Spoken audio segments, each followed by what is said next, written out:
Hello friends, welcome to Global Studio YouTube channel. In this video, we will learn how to bring forward these three images in front of the main image.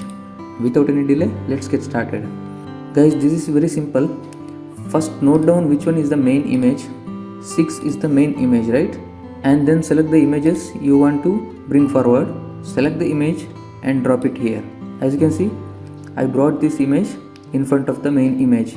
Select the other two images also and drop it here. You can do this in multiple ways. Select the three images at once instead of doing one by one and then drop it here. And one more way, select the main image and drop it downside. As you can see, this is how you can bring forward the images. And if you want to hide any one of these images, just click to this eye symbol. As you can see, you can hide the images like this. And that's all guys for this video.